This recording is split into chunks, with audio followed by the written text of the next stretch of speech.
Test 1 2 3. Test 1 2 3. Today is July 27th, 1984. The time is noon. This tape will be a continuation from the opposite side of telephone notes made by Jim McCampbell speaking with Dr. Paul Bennewitz on, apparently the date is July 17th, 1984. The narrative begins immediately. I reported the meeting that we had on Sunday afternoon and raised some of the questions which came out of that meeting. One of them was, why not remove the implant? He said that this had been discussed and the lady, the witness, finds that acceptable if she can be assured that there would be no damage, no nerve damage.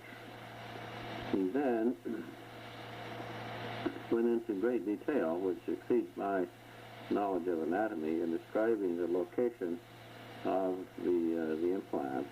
One appears to be adjacent to and external to the cortex, which I think he indicated was at the base of the brain.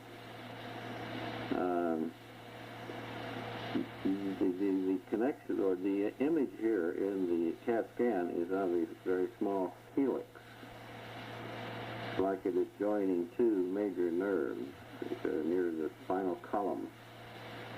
And then on the lateral right side from the back, there is an implant, or perhaps the one above. Another is on the left side. Two others are on the forward part of the skull, which appear to be small 2-millimeter electrodes against the radial nerve. There's a shape to these things which he indicated would be somewhat like a baby bottle nipple, upside down, and not the cap part, but just the nipple itself. I raised the question of the USSR satellites seeing this base.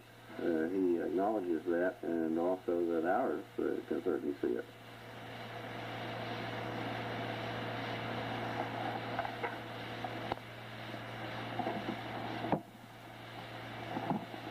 He had a discussion with some photo analysts who indicated that he had seen tracks up a hill and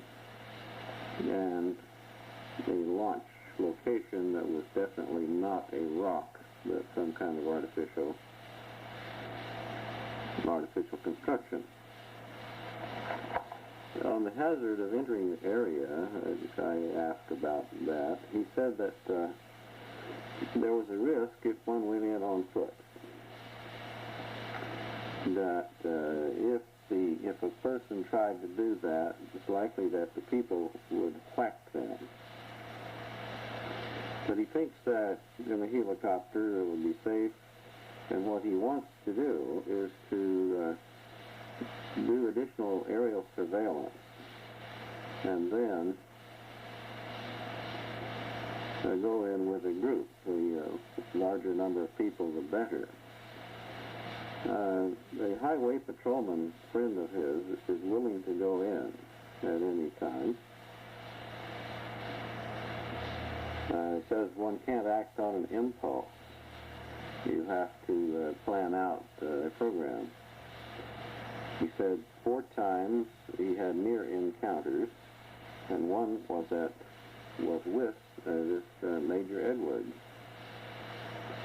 He had received a mental communication while watching some UFOs, and he asked to be picked up. He asked for them to blink their force field twice if they were willing to do it, and all 4 UFOs under surveillance did blink twice. He asked to be picked up on Sunday. He had received 1 blink from all 4 UFOs, which were separated at about 300 feet from each other. He took this to mean no. He he asked if they were not authorized, and he got a similar response. This established the code system by which some further communication was accomplished. At some later time, an agreement seemed to have been reached for a meeting.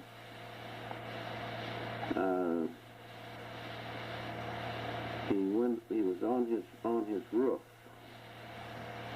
and observed a UFO on the ground near an inner fence. Now, this appears to refer to the government reservation.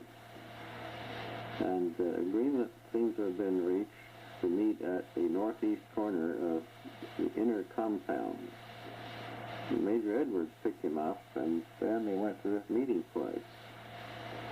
He said, "Don't use the radio." He encountered 2 guards in India section who had been ordered to fire on anything that moved. They stopped their jeep and walked into the desert, but there had been a miscalculation and they were in the wrong place.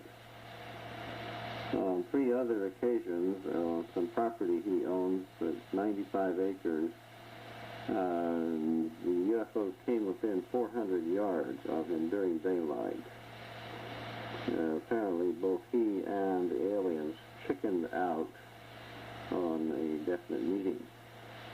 He had a recorder at one time and waited until after dark, 8 p.m., and then played back what his had said in the recorder, and his language was messed up, and this rather frightened him. I asked who's flying the UFOs, these UFOs. He said aliens. He says they call it lose your soul or alteration. He thinks something should be done about all of this, and quick. UFO activity is still going on all around Albuquerque. It's hard to separate their activities from ground lights because they move slowly at less than 200 foot elevation, in particular over West Mesa, an area where a lot of lovers go. He's been observing that area with binoculars, and then he talked about rotating the binoculars, and I inquired about this at some length. He said if you rotate the ends of the binoculars, you'll get a blur into an oval, and if you try this on a street light, you get vertical stripes that represent 60 cycle inputs to the light. For airplanes, you get, who are 400 cycles, you get the same type of black stripes, but a different separation. But on DC, one sees only a circle. On the saucer, we see the oval, but the bars that are spread out change their position, so that apparently what he calls the MPS, or the manipulations per second, changes its frequency on a periodic basis, I guess. I suggested that it would be helpful if he had a photographic record of this effect, and he said that would be possible. I inquired about his business, and it is solid-state physics. I told him that was my bag too, that I had studied physics at night school for many years after college, and got just up to the doctoral level, but never got a PhD because I was skipping around the country trying to maximize my income and raise 3 children. He said that was his experience also. Specifically, he did not acquire a PhD. He's the president of Thunder Science Corporation, a well-known operation there, with their specialty being in temperature and humidity devices. Their equipment has been on the shuttle, and most of their business is with the top 3,500 corporations. His company is in Sandia on a half an acre, and they're now building an additional 3,500 square foot building.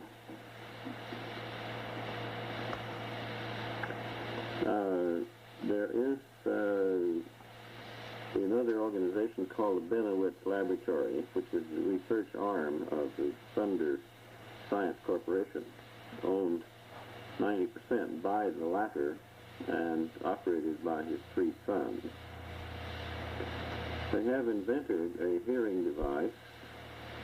It has no moving parts that makes totally deaf people able to hear, and in addition expanding the frequency range plus 1,000 hertz at the high side and down to less than 10 hertz in the low frequency end.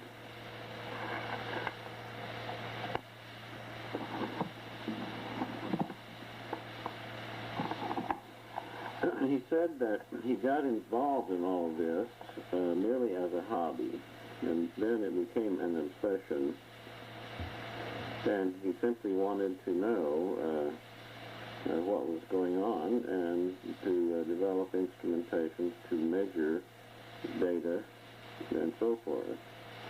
He says the signals from the UFOs are very low frequency, down around 200 hertz. And with an analyzer, you just think you're looking at some noise. But I believe he said it was a memory scope that is able to filter out the signal involved there, whereas ordinary filters do not. They trigger signals in an on and off fashion, and instead of 0 and 1 volt representing that type of communication or signal, the distinction is made between a narrow pulse and a wide pulse. Each communication is preceded by 4 or 5 pulses. He had previously been in touch with the OSI, which has been verified in clear intent. But now he says if he calls them, they won't talk to him, so that he's in a shutout situation. I pointed out that there are 2 OSIs. One is an Air Force Office of Special Investigation. Another is the CIA Office of Scientific Investigation.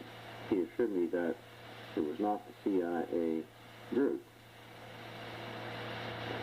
He said that the actual title of the group that he was dealing with was the Office of Secret Investigation.